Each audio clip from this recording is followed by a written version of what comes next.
This is Dungeon Not Included, the actual play podcast for the adventurous listener. You are listening to our game of Bulldogs, a sci-fi adventure RPG from Galileo Games. Brennan is your GM and host, Frank plays Sticky, Alex plays Graucom McGruff, and Red plays San Ming. Our theme music is by Seamus Ronan. So, I wanted to bring up some stuff before we got started, game-wise. Sure. I know we didn't really go over a lot of safety stuff in this, when we started this. Sure.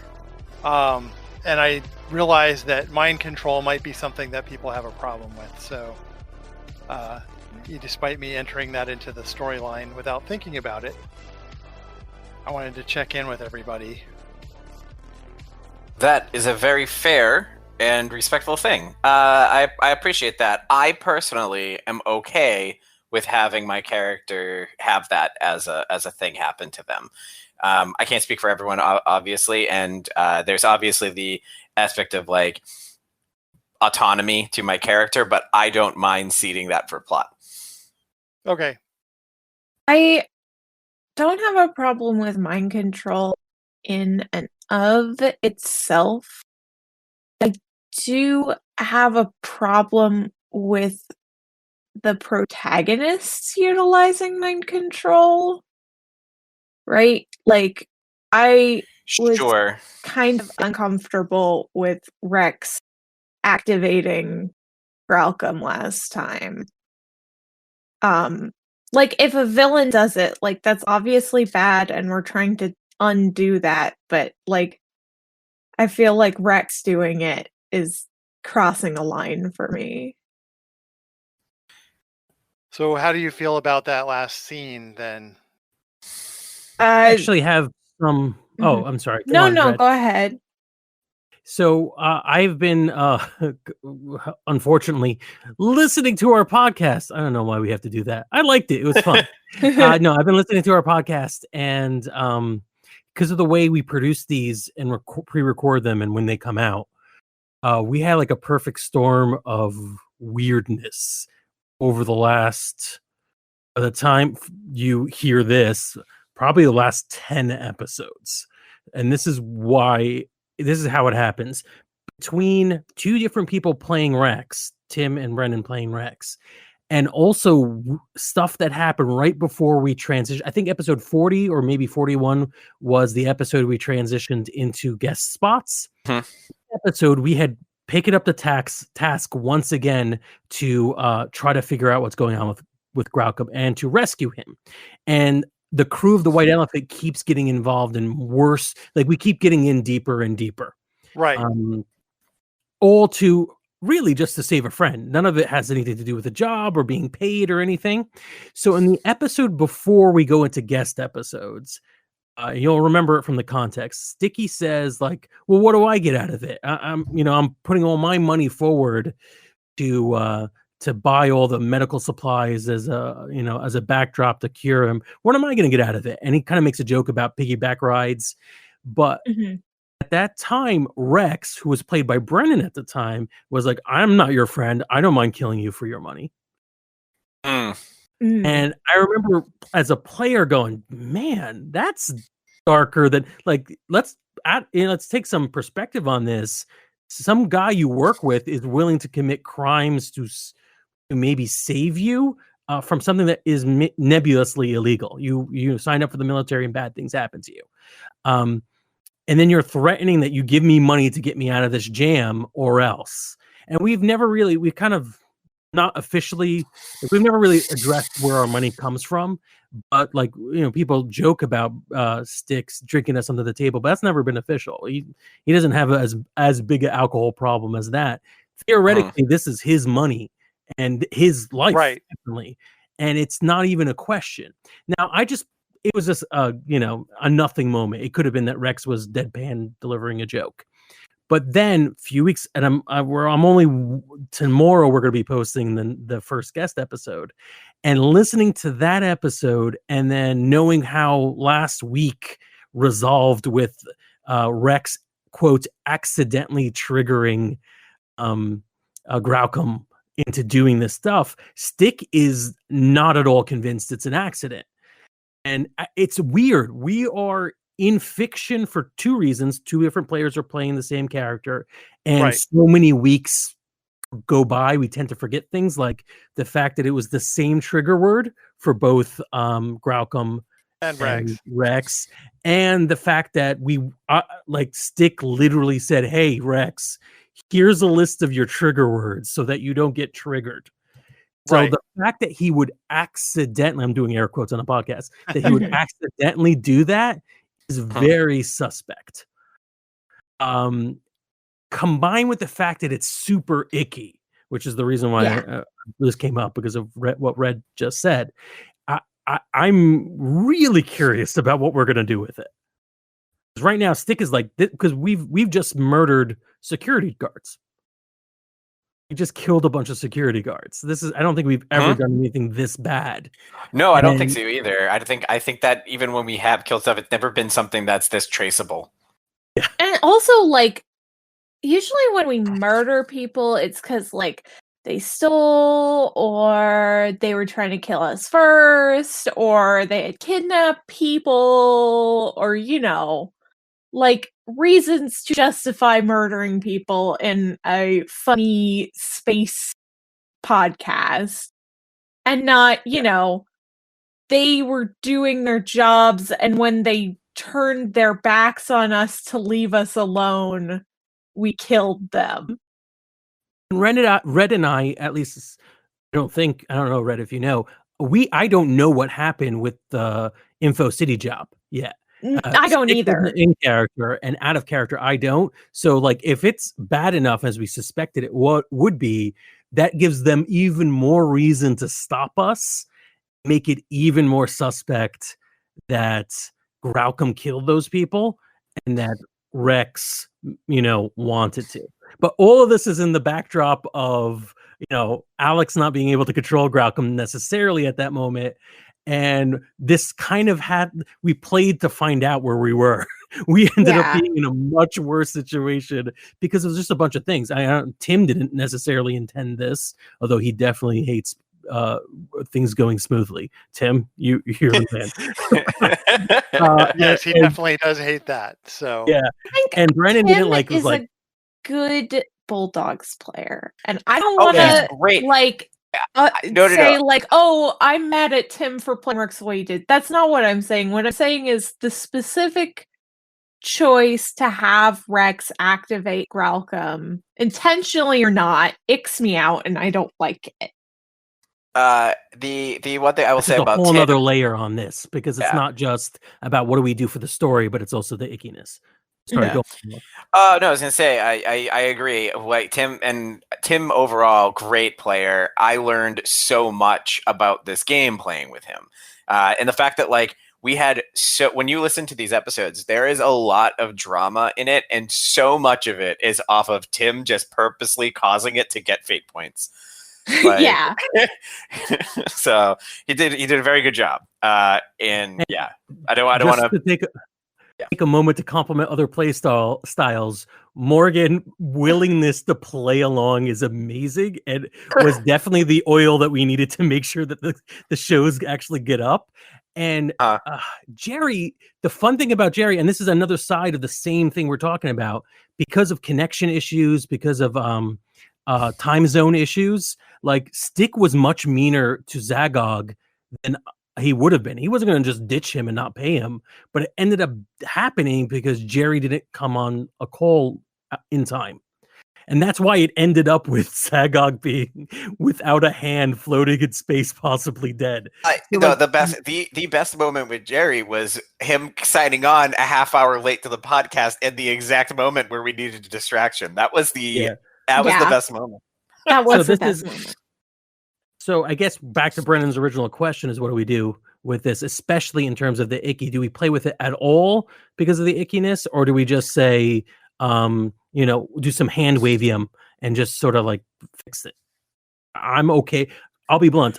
Stick needs to handle this, or it gets hand waved away in some way that's cool. I'm fine with either. I absolutely fine. Would at least like to retcon Rex activating Gralcom, and I know that kind of is like half of the previous episode we recorded, but I'm just not comfortable with it personally. I'm good with that. It would change what I had planned on doing this episode, which frankly I'm fine with because I don't want to have another, heart to heart with the crew where I'm saying we gotta break up because Gralcom, you are a murderer. It's slightly different if you were activated by someone else, maybe by accident. Like a guard finds the list that we stupidly left. Or I mean, if we really want to, it depends on how we want to play this out. An easy one to do to make this add all this drama in is that Dr. Pepper says something over the intercom. I think an even easier one, not to go for micromanage. An even easier one is, and it's almost like shares the guilt a little bit, which could be fun. Is that one of the guards who gets killed while searching around finds the list of trigger words and just happens to say it. That way, you still have a chance. Because right now, if Dr. Pepper becomes villain again, and we're going to keep playing on this. Like, what do we do with Dr. Pepper? I don't know if we necessarily want to do that. I am still okay with either of those options, though. Right. Those sound good because, like, first of all, the guard wouldn't know.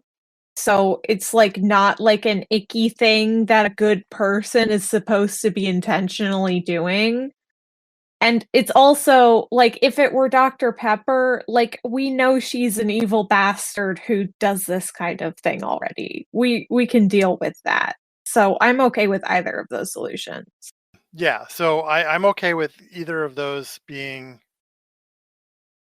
which way we go with this. Is if we just retcon it slightly that way rather than having Rex say it. Yeah. Sure. It all works for me. I mean, I the only thing I would have been a little disappointed in is if we retconned my amazing 10 roll on that shot against the guard. Oh my god. That was insane. You straight up 360 no scope that guy. Yeah. Like Any therapists are out there listening to this podcast or this stream and getting 360 whiplash. no scoping is a medical term. I'll have you know. And getting whiplash right now, thinking, wait a minute, they spent 20 minutes talking about their feelings about how bad something is, but then saluting each other for a 10 on killing a guy. That's gamers. That's gamers, baby. All right. So I wouldn't mind if Rex or Gralcom had left the list in the room, right? And one of the guards picked it up and sort of absentmindedly read it out loud because it's definitely a weird set of phrases. Yeah, like what? Like they probably were like, "What is this list?" and then read some of them. Yeah. Right. So, if you still want to be mad at Rex, you could have it be that Rex left the list out. Yeah, that could also work. Yeah, and mad that at way, Rex, mad at myself for not being. Yeah, there's a lot. That's the way you can still take all that emotion and anger from the last episode and channel it into something, but also get rid of the icky. Yeah, no more icky. You're okay with the crew being in as much trouble as they're in, though. Oh, 100%. That's fine. This is Bulldogs. Okay. And Brennan, definitely I want to say again, thank you for bringing that up and going through this with us. And I think it's important for people at home to understand like this part of how the sausage is made. And I think we should leave this conversation into the podcast, honestly. Oh, 100%. Absolutely. Yeah. And I also think it's important, like, if you're listening to this because it's your first, you want to sort of see what other systems are like, and you are looking for what, like, Fate is like, and Bulldogs is like, that safety mechanics are a part of gaming, right? 100%. It's important that your players feel comfortable with everything that happens at the table. And that includes if, like, you leave for a week and come back, and they're like, hey, I don't feel comfortable with what happened last session. Yeah. Absolutely. And that is our very special episode of Dungeon Not Included. Our after-school special is Dungeon Not Included. So about sexy Hades. Yes, we should talk more about how Hades is horny. Yes, We it's very. we could actually spend. I mean, we got like 20 minutes or like a half hour or so. We could actually spend the rest of this not talk about sexy Hades necessarily, but talk about gaming caught up, or we could just do some maybe both. Do that and do some like paperwork on Bulldogs and our characters and what we think we're going to be doing next. One thing I did want to do is actually have y'all level up. So that will be something, because I feel like this is a good point for your characters to move forward. Things have really reached that sort of low point in the plot, Mm-hmm. and you improving now kind of makes sense. Yeah. Yeah. So there's going to be a bit of a dead air while I grab a rule book. Ooh. So I have a question. Does this mean that since this is the low point of the story, which means we're about to reach the climax, that we get to level up several times? We'll see. Hang on a second. Oh, Kevin, your character sheet out. So I'm going to tell you, I was considering and it may still happen, creating a new character. Yeah, retiring Sticky. Yeah, because I was thinking about this, and I'm like, if Stick, like, I don't know what you do after this, because he's not. We haven't really unpacked a lot of what he is, but like murdering security guards, Not seems him. like it's not him. And then like, what does he do? I also like, can we feasibly stick together as a threesome when we're wanted on this level? No, it's weird, and it's something we're still going to have to figure out, regardless of whether we got the ick out. Mm-hmm. Yeah. If that's a choice you want to make, I support you 100% in whatever you want to do. I love Stick, and I think that we have a lot of game left in it. And if Stick disappears for a while, there's always the opportunity for him to come back to later. I think we're building towards climax as well. I think it makes sense for this to be part of the climax is dealing with the biggest thing we've ever came across, which is fighting against an unjust system, but maybe being worse, not worse than the entire system, but maybe going too far. Because we said that Dr. Pepper, I'm still stalling for Brendan if we want to run on. I'm back.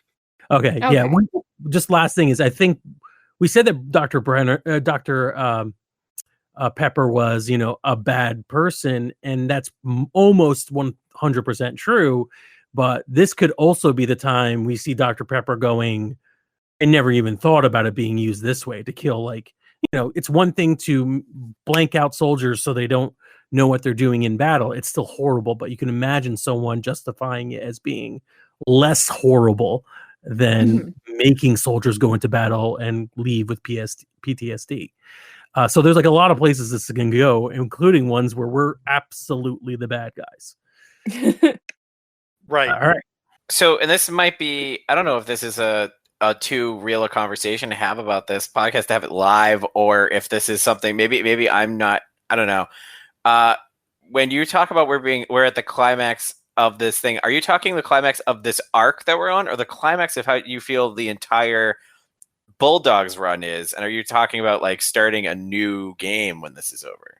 Oh, I think we leave it all a mystery for now. I agree. I think that. I agree. Oh, that's totally fine. It just occurred to me. I'm like, wait, are we talking climax of this arc, and then we're going to go on another beach vacation, or are we doing something completely separate? Is there a role playing game that's all beach vacations? That's what I would give you, Alex, more than anything else. Yes, absolutely. I love the good beach episodes. Well, and I got to say that Everybody last needs a good beach beach vacation did episode. not end up turning out very well. Yeah, Oh, it our went great. beach We met Rex. episode is Nothing when bad we ever met happened. Rex. So Yeah, nothing bad ever happened wasn't- after that. it wasn't really a vacation so much as a beach stress. I think you two don't realize what Alex wants out of a beach vacation, a beach game. It's costume changes, and Yes. it's hijinks with possibly a volleyball. Maybe. Yes, absolutely. And if you could throw in a little Scooby-Doo style mystery in there too, it just makes it like altogether perfect. Here's my thing is that I think at beach vacation the hijinks should not encompass people chasing after you to try and brainwash you. I say, in all fairness, I've seen that in Scooby-Doo. Yeah. There's definitely going to be chasing involved. Yeah. No. Specifically, people chasing after you to brainwash you. Yeah. I think the hijinks should be more like, an oil baron is pretending to be a seaweed monster so that he can get the beach for his oil operations. And I'm pretty sure, and Red, in all fairness, I'm pretty sure that if it's Scooby-Doo-esque, they're hijinkies. Now, Red, no politics. No politics. I'm sorry, have you watched Scooby-Doo? It's all anti-capitalism. Oh, yeah. Yes. Scooby-Doo is an anti-capitalist show. Thank you for coming to my TED Talk. There are so many after-school specials going on right now. You're lucky. Yeah, I feel like this was a conversation we definitely needed to have. So Yeah, I agree. Oh, we did good. Look at us doing good, being respectful of everybody's feelings and setting a good example for the roleplay world out there.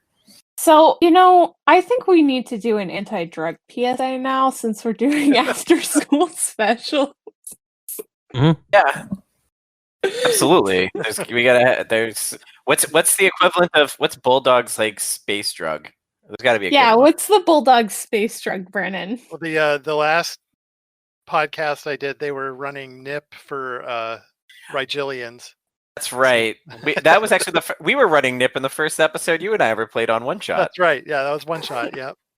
Yeah. So, Rigilian walks into their child's room and says, "Where did you get this?" I learned it from watching The little you. Rigilian says, "I learned it from you, Dad.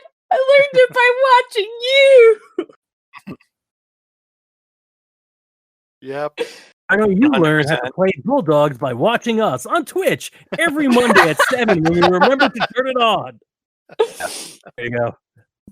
Thanks. Perfect. Nice.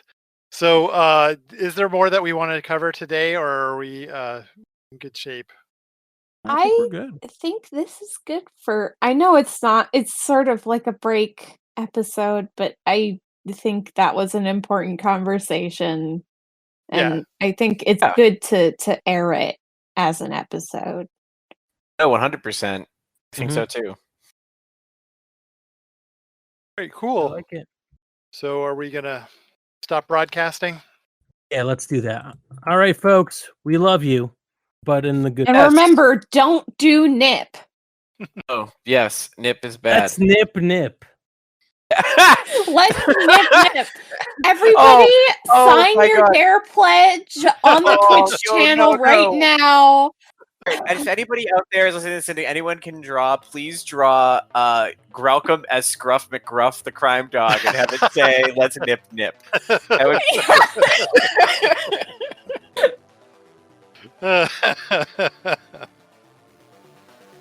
Hey there, we hope you enjoyed this episode of Dungeon Not Included. If you did, please tell a friend and leave us a 5-star review and encouraging comments on iTunes, Stitcher, Google Play, or wherever you get your podcasts. It really does help spread the word for new shows like ours. You can follow the latest from the Dungeon Not Included crew on Twitter at DNI Crew, and over at Facebook at Dungeon Not Included, or at our home on the Non-Productive Network at Non-Productive.com/DNI Crew, where you can find articles, character sheets, and Patreon exclusives, as well as our latest episodes.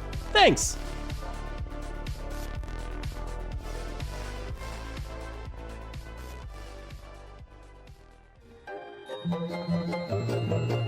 This has been a non-productive media presentation. Executive producer Frank Hablawi.